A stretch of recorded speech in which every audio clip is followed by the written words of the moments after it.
Movie की शुरुआत में हम एक हेलीकॉप्टर को देख पाते हैं जो बहुत बड़े पहाड़ों के अंदर जा रहा था। उस हेलीकॉप्टर से कुछ साइंटिस्ट निकलते हैं। उन साइंटिस्ट के हेड का नाम डॉक्टर मॉर्बियस था। डॉक्टर मॉर्बियस को एक बहुत ही भयानक बीमारी थी जिसके कारण उनका चलना भी बहुत मुश्किल हो रहा था। उसके बाद हम देख पाते हैं कि डॉक्टर मॉर्बियस एक गुफा के पास जाते हैं और अपना हाथ उस गुफा की तरफ कर लेते हैं, जिसके बाद वहाँ से सारे चमगादड़ बाहर आ जाते हैं। ये देखकर बाकी सभी सोल्जर डर जाते हैं, लेकिन मॉर्बियस वहाँ पे ही खड़ा था। उसके बाद हमें इस सब की शुरुआत दिखाई जाती है जो 25 साल पहले की बात है। हम देख पाते हैं कि मॉर्बियस अभी बहुत ही ज्यादा छोटा है और वो हॉस्पिटल में है। तभी डॉक्टर निकोलस उसे एक दूसरे लड़के से मिलाते हैं जिसका नाम माइलो है। उन दोनों को भी एक ही जैसे खून की बीमारी थी। तभी हम देख पाते हैं कि माइलो की जो खून की मशीन थी वो अचानक से काम करना बंद कर देती है। ये देखकर मॉर्बियस जल्दी से जाकर उसकी मशीन ठीक कर देता है, जिसके कारण माइलो बच जाता है। ये सब कुछ जब डॉक्टर को समझ में आ जाता है तो वो मॉर्बियस से बहुत ज्यादा इम्प्रेस हो जाते हैं। उसके बाद वो मॉर्बियस को एक इंटरनेशनल स्कूल में डालने के लिए बोलते हैं। मॉर्बियस भी इस बात के लिए तैयार हो जाता है। मॉर्बियस निकलते वक्त माइलो के लिए एक लेटर छोड़ जाता है जिसमें मॉर्बियस ने लिखा था कि वो इस बीमारी की दवा जरूर बनाएगा। उसके बाद हम 20 साल बाद का सीन देख पाते हैं जहाँ पर मॉर्बियस अब एक डॉक्टर बन चुका था और वो आर्टिफिशियल ब्लड बनाने में सक्सेसफुल भी है। मॉर्बियस एक बहुत अच्छा डॉक्टर है। अभी मॉर्बियस के पास डॉक्टर मार्टिन आ जाती है। डॉक्टर मार्टिन मोबिल का ब्लड सैंपल लेती है और उसे पूछती है कि तुम्हारा प्रोजेक्ट जिसमें तुम इंसानों का डीएनए चमगादड़ से बनाने वाले हो, जिस प्रोजेक्ट के लिए फंडिंग माइलो दे रहा है, वो कैसा चल रहा है। लेकिन मॉर्बियस उसको इग्नोर करता है और उसे बताता है कि मुझे इसके बारे में कुछ पता नहीं है। फिर मार्टिन बताती है कि मुझे पता है कि तुमने लेबोरेटरी के अंदर बहुत सारे बैट रखे हुए हैं। बैट यानी चमगादड़ मेरे भाई। फिर मॉर्बी बताता है कि ये सारे चमगादड़ खून पीकर जिंदा रहते हैं और इनकी सलाइवा में कुछ ऐसा मौजूद है जिसके कारण ये खून की बीमारी ठीक हो सकती है। मार्टिन ये देखकर थोड़ी घबरा जाती है क्योंकि उसको पता नहीं है कि इस सब का अंजाम क्या होगा। तभी मॉर्बिन अपनी बनाई हुई दवाई एक चूहे पर आजमाता है, लेकिन उस दवाई की वजह से वो चूहा वहाँ पे ही मर जाता है। ये देखकर मॉर्बियस थोड़ा निराश हो जाता है और वहाँ से निकल जाता है। थोड़ी देर बाद जब मार्टिन उस लैब में जाती है तब वो देखती है कि वो चूहा जिंदा था। ये देखकर मार्टिन को समझ में आ जाता है कि मॉर्बियस ने जो वो दवा बनाई है वो सही काम कर रही है, लेकिन ये बात मार्टिन मॉर्बियस को नहीं बताती है। अगले सीन में हम देख पाते हैं कि मार्टिन और मॉर्बियस दोनों एक दूसरे शहर में जा रहे थे। वो शहर बहुत ही दूर था, इसलिए वो दोनों एक बड़ी नाव से ट्रेवल करते हैं। हम देख पाते हैं कि मॉर्बियस लैब में भी अपना एक्सपेरिमेंट कर रहा था।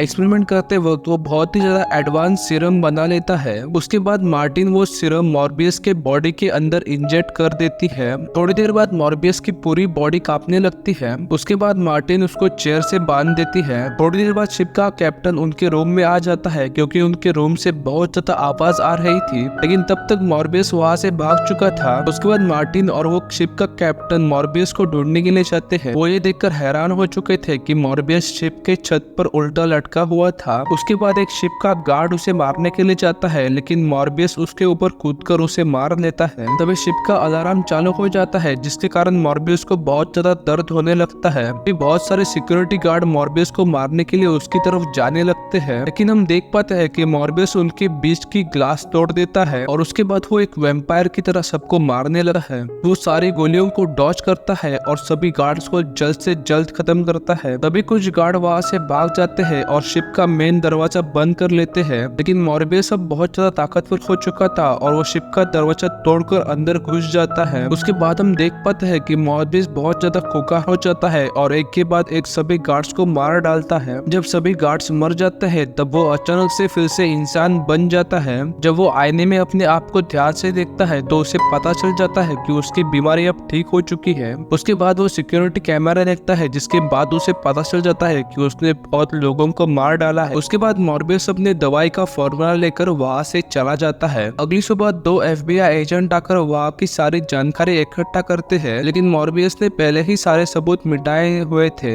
ये केस सभी टीवी न्यूज में भी दिखाई जाती है जो माइलो भी देख लेता है। थोड़ी देर बाद मॉर्बियस अपने हॉस्पिटल में जाता है। उसके बाद मॉर्बियस अपने बनाए हुए सीरम को फिर से डिलीट करता है। उसके बाद वो ब्लड बैंक में जाता है और सारा ब्लड पी जाता है। उसके बाद वो अपने आप की एबिलिटी चेक करने लगता है। वो बहुत स्पीड से अब भाग सकता था, वो कूद सकता था, वो कुछ भी कर सकता था। उसके बाद हम देख पाते हैं कि मॉर्बियस चमगादड़ों के झुंड में जाता है और सारे चमगादड़ उसके अगल बगल घूमने लगते हैं जैसे कि वो चमगादड़ का राजा है। लेकिन हमें पता चल जाता है कि मॉर्बियस की पावर तभी तक चलती रहेगी जब तक वो खून पीता रहेगा। 6 घंटे बीत जाते हैं लेकिन मॉर्बियस ने अभी तक खून नहीं पिया था, इसलिए वो कमजोर हो जाता है। तभी वहाँ पर माइलो आ जाता है। माइलो दिखता है कि मॉर्बियस की कंडीशन अब पहले से बहुत ज्यादा खराब हो चुकी है। तभी मॉर्बियस माइलो को खून देने के लिए बोलता है। फिर माइलो मॉर्बियस को खून देता है और खून पीने के बाद मॉर्बियस के अंदर फिर से पहले जितनी ताकत आ जाती है। फिर माइलो मॉर्बियस को बोलता है कि मुझे भी ये इंजेक्शन लगाओ जिसके कारण मैं भी पहले जैसा ताकतवर बन जाऊं। लेकिन मॉर्बियस माइलो को बताता है कि ये एक वरदान नहीं, ये एक श्राप है और मुझे जिंदा रहने के लिए अब हर वक्त खून पीना पड़ेगा। लेकिन वो माइलो को फॉर्मूला किसी भी हालत में चाहिए था, लेकिन मॉर्बियस उसे लैब से बाहर निकाल देता है। तभी हम देख पाते हैं कि मार्टिन को होश आ जाता है और मार्टिन के पास 2 FBI एजेंट भी थे। वो FBI एजेंट मार्टिन को उस हादसे के बारे में पूछते हैं, लेकिन मार्टिन बोलती है कि मुझे उस हादसे का कुछ याद नहीं है। उसके बाद सभी FBI एजेंट को मॉर्बियस के ऊपर शक हो जाता है, इसलिए सभी FBI एजेंट मॉर्बियस के पीछे पड़ जाते हैं। लेकिन मॉर्बियस की स्पीड और ताकत उन सबसे ज्यादा होने के कारण वो वहाँ से निकल जाता है। लेकिन तभी वहाँ पे एक सक्शन फोर्स क्रिएट हो जाती है और उस सक्शन फोर्स के कारण मॉर्बियस को FBI एजेंट पकड़ लेते हैं। उसके बाद हम जेल का सीन देख पाते हैं जहाँ पर खून ना मिलने के कारण मॉर्बियस की हालत खराब हो रही थी। फिर वहाँ पे माइलो आ जाता है और मॉर्बियस को एक खून की बैग देता है। फिर वो वहाँ से चला जाता है, लेकिन वो अपनी स्टिक मॉर्बियस के पास ही छोड़ जाता है। इसके कारण मॉर्बियस को पता चल जाता है कि माइलो ने भी वो ड्रग अपने अंदर इंजेक्ट किया हुआ है। फिर हमें समझ में आ जाता है कि माइलो ने मॉर्बियस के नाम पर बहुत सारे मर्डर किए हुए हैं। उसके बाद मॉर्बियस माइलो ने लाया हुआ खून पीता है और उस जेल से भाग जाता है। फिर वो अपने पावरफुल सेंसेस की मदद से पता लगाता है कि माइलो कहाँ पर होगा। माइलो की लोकेशन पर जाता है और हम देख पाते हैं कि माइलो एक आदमी को मारकर उसका खून पीने ही वाला था कि तभी मॉर्बियस उसे रोक देता है। मॉर्बियस माइलो को कहता है कि तुम एक खूनी बन चुके हो और तुम्हें खून की लत लग चुकी है।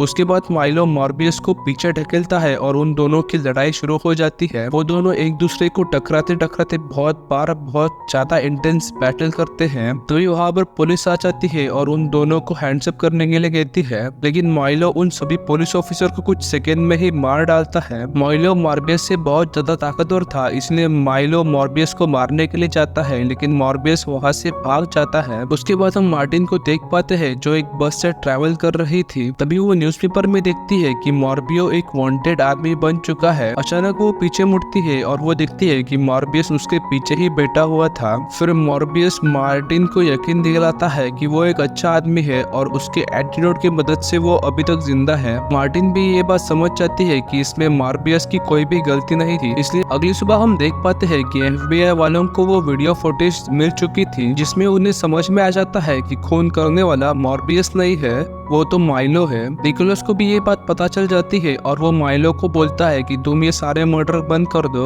माइलो बताता है कि मुझे उस बीमारी से तंग आ गया है और मुझे अब ये वैम्पायर वाली लाइफ जीने है जिसमें हमें बहुत सारी ताकतें मिलती है। उसके बाद हम देख पाते हैं कि मॉर्बियस ने वो एंटीडोट बना लिया था जिसके कारण वो वैम्पायर वाली ताकतें खत्म हो जाती है और हमें खून की प्यास नहीं लगती। उसने वैसे ही 2 बोतल बनाए हुए थे, एक खुद के लिए और दूसरा मालियो के लिए। लेकिन जब मॉर्बियस मिलो से मिलता है तब वो दोनों एक दूसरे के साथ फिर से झगड़ा करने लगते हैं, क्योंकि मिलो को अब वापस इंसान नहीं बनना था, उसे वैम्पायर वाली ताकतें बहुत पसंद आने लगी थी। उनका झगड़ा बहुत बढ़ जाता है और वो एक दूसरे को और भी ज्यादा ताकत से मारने लगते हैं। लेकिन मालियो की ताकत मॉर्बियस से बहुत ज्यादा थी, इसलिए वो मॉर्बियस को बहुत मार रहा था। लेकिन तभी मॉर्बियस अपनी बैट की सेना बुलाता है, बैट यानी चमगादड़, और मालियो को मार डालता है।